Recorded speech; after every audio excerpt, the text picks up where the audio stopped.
এইভাবে গাড়ির যত বস্তা আছে সবগুলো বস্তা কিন্তু আনলোড করা হবে। আসসালামু আলাইকুম। তো বিকালবেলা রুম থেকে খামারে আসছি কাজে। তো কাজে এসে চোখে পড়লো অনেক বড় একটা গাড়ি, সেই সাইজের বিশাল আকৃতির একটা গাড়ি, এবং গাড়িতে খাবার আসছে গরুর জন্য। তো কি খাবার আসছে সেটা আপনাদেরকে দেখাবো। তার আগে চলেন, নতুন গরু আসছে দুপুরে, গরুগুলো সাইজ করে নিই। তো কীভাবে সাইজ করি সেটা আপনাদেরকে দেখাই, পরে এসে আপনাদেরকে দেখাবো যে এত বড় গাড়িতে কি খাবার আসছে গরুর জন্য। তো এইগুলো হচ্ছে নতুন গরু, এইগুলো সাইজ করব, বড়, মাঝারি, ছোট, তিনটা কোয়ালিটিতে আপনাদেরকে দেখাই কীভাবে সাইজ করতেছি। এটা কিন্তু বড় সাইজের গরু। বড় সাইজের গরুগুলো কি করব আমরা, এই যে এইখানে কিন্তু আলাদা ঘর আছে, ঠিক আছে, এই ঘরে ঢুকাবো। আর এই পাশটাতে রাস্তা দিয়ে দাঁড়ায় আছে, এই দিক দিয়ে দেখা যাচ্ছে আপনার এক কোয়ালিটির গরুগুলো ঢুকাই দেবো। তো দেখাই আপনাদেরকে, এই যে গরুগুলো কিন্তু ওখান থেকে একটা একটা করে ছাড়তেছে। হ্যাঁ, আবু বকর শিল আবিয়াদ, শিল আবিয়াদ।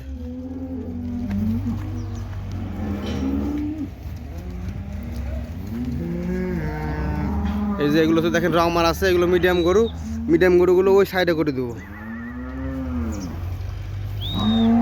খাল্লিমশি আবু বকর, খাল্লিমশি। আই অসৎ অসৎ অসৎ। এটা বড় গরু, শিল শিল শিল, কাবির কাবির কাবির। এটা বড় গরু, এই ঘরে ঢুকে যাচ্ছে। আর সর্বপ্রথম আমরা দেখা যাচ্ছে বড় এবং ছোট দুইটা একসঙ্গে নিয়ে নেব, শুধু মিডিয়ামগুলো আলাদা করব। শোফ আওয়াল ওয়াহেদ ওয়াসাত আখের ওয়াহেদ কাবির। আপনারা হয়তো বুঝতে পারবেন যে প্রতিটা রং মারা গরুগুলো ওই একদিকে যাবে, আর রং ছাড়া প্রতিটা গরু এই দিকে আসবে। অসাত অসাত অসাত অসাত অসাত অসাত আবু বকর। না না,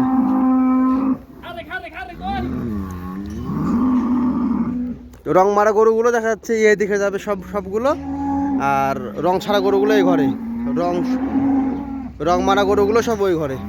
এগুলো সব সব মিডিয়াম গরু, এগুলো যেগুলো আপনারা দেখতে পাচ্ছেন এখন, এগুলো সব মিডিয়াম গরু। তো এখানে মিডিয়াম গরুর ভিতরে আবার কিন্তু দুইটা কোয়ালিটি আছে, একটা হচ্ছে আপনার হাই কোয়ালিটি, একটা দুর্বল কোয়ালিটি।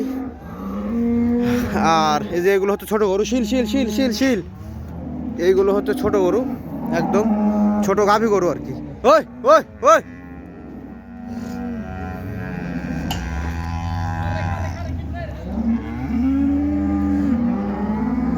কুল্লা আসাদ কুল্লা আসাদ।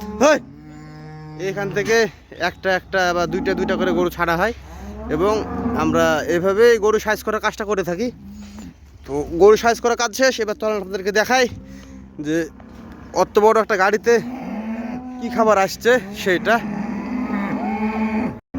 তো এখানে খামারে যত খাবার আসে, সেটা হোক ঘাসের গাড়ি বা আপনার ফিডের গাড়ি, সবগুলো কিন্তু এরকম বড় বড় দেখতে পাচ্ছেন কতগুলো চাকার গাড়ি, এগুলো এরকম বড় বড় গাড়িতে এসে থাকে। তো এই গাড়িতে কী খাবার আসছে সেটা আপনাদেরকে দেখাই।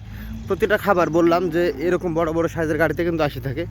তো এই গাড়িতে খাবার আসছে আপনার পটেটো চিপস, দেখেন কিভাবে আসে এবং এগুলো কিভাবে আনলোড করা হয় এই গাড়ি থেকে সেটাও দেখাবো আপনাদেরকে। তো দেখেন এগুলো হচ্ছে পটেটো চিপসের বস্তা, গাড়িতে করে কিভাবে সাজায় নিয়ে চলে আসছে।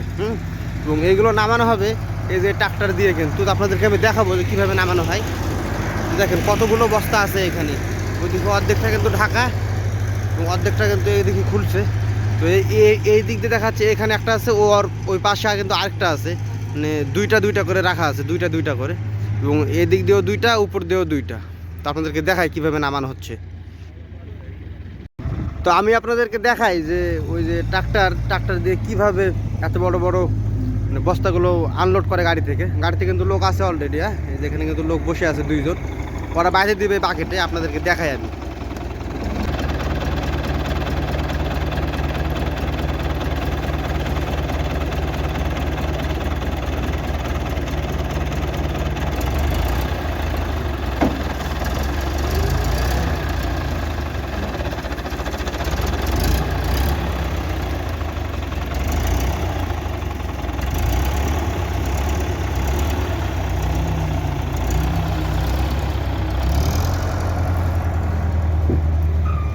এইভাবে গাড়ির যত বস্তা আছে সবগুলো বস্তা কিন্তু আনলোড করা হবে, এবং এখান থেকে একটু দূরে নিয়ে গিয়ে রাখা হবে। সেটা আপনাদেরকে দেখাই আমি যে কোথায় নিয়ে গিয়ে রাখা হবে।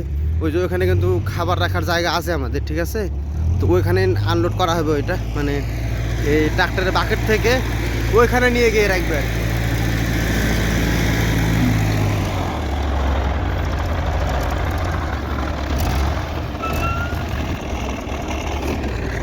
আপনাদেরকে আমি চিপসগুলো দেখাই, দেখেন কত ফ্রেশ কোয়ালিটির। হ্যাঁ, এই যে দেখেন একদম ফ্রেশ কোয়ালিটি চিপস, এগুলো ফ্রেশ ফ্রেশ। মানে এগুলো আপনারা বিশ্বাস করবেন কিনা জানি না, হয়তো বা আপনার মাঝে মধ্যে কিন্তু এগুলোর মধ্যে কিস থাকে, ছোট ছোট যে প্যাকেটগুলো, প্যাকেটজাত করে যেগুলো আপনার বিক্রি করে বাজারে, ওই প্যাকেটগুলো আজ চলে আসে। তো ওই প্যাকেটগুলো কিন্তু খাই আমরা, মানে ওইগুলোর ডেট থাকে, ওইগুলো আমরা খেয়ে থাকি সাধারণত। দেখেন কত সুন্দর সুন্দর সবগুলো চিপস এবং ফ্রেশ। তো এটাই ছিল মূল বিস্তারিত। সবাই ভালো থাকবেন, সুস্থ থাকবেন। আল্লাহ তাআলা আপনাদের সকলকে সফলতা অর্জন করার তৌফিক দান করুক। আজকের মতো বিদায় নিচ্ছি। আল্লাহ হাফেজ।